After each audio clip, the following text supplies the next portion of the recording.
Axel dan Pencarian Kolam Abadi. Cerita oleh Aba Yasmin. Pada suatu masa, di sebuah kolam jernih di tengah hutan lebat yang penuh pepohonan tinggi, hiduplah seekor axolotl kecil cerdik bernama Axel.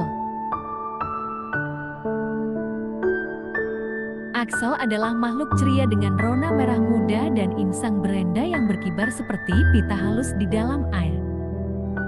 Suatu hari di musim panas, ketika Axel berenang malas di kolamnya yang nyaman, dia menyadari sesuatu yang mengkhawatirkan.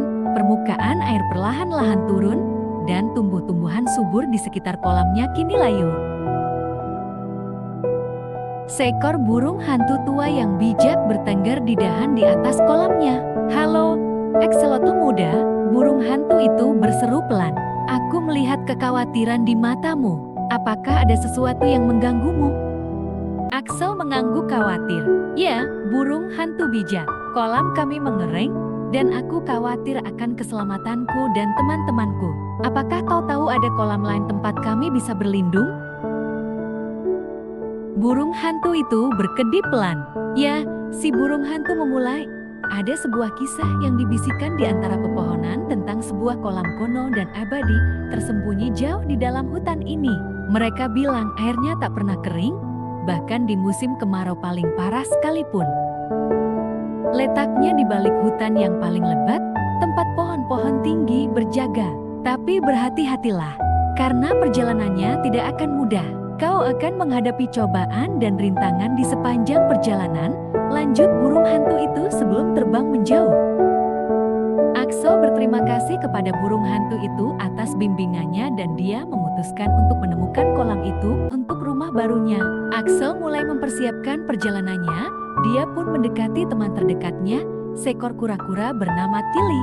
"Axel sahabatku, untuk apa kita tinggalkan kolam yang sudah lama menjadi rumah kita ini? Pasti airnya akan segera kembali. Kita hanya perlu bersabar," ujarnya.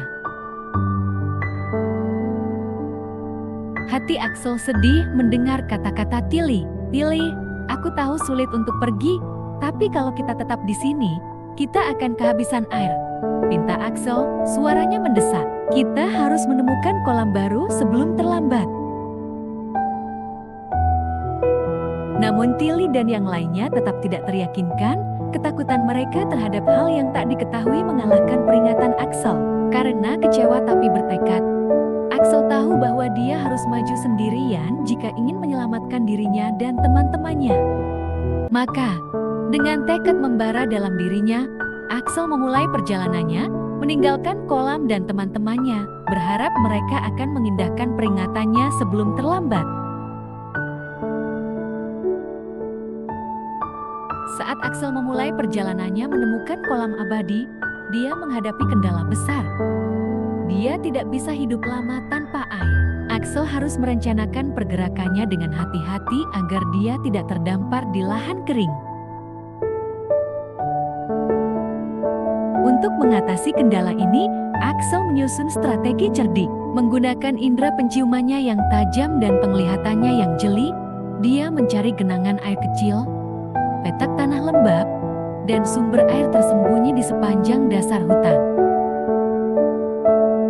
Setiap kali dia menemukan tempat yang tepat, Axel akan berlari dari satu genangan air ke genangan air berikutnya, beristirahat sejenak untuk mengatur napas dan kelembapannya sebelum melanjutkan perjalanan.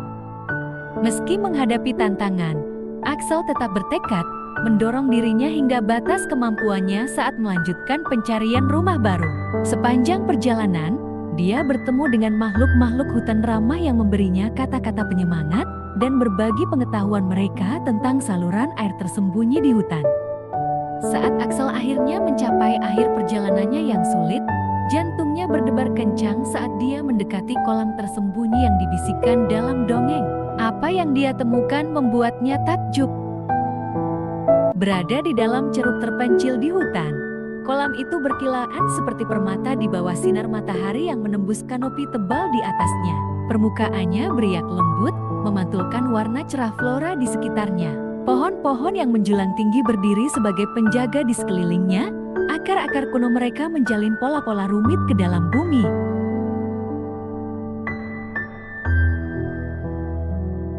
Axel hampir tidak bisa mempercayai matanya. Kolam ini bukan sekedar sumber air. Ini tempat perlindungan, surga yang tak tersentuh oleh kekeringan yang parah. Udara terasa hidup dengan simfoni alam, menggemakan kicauan burung dan gemerisik dedaunan yang tertiup angin.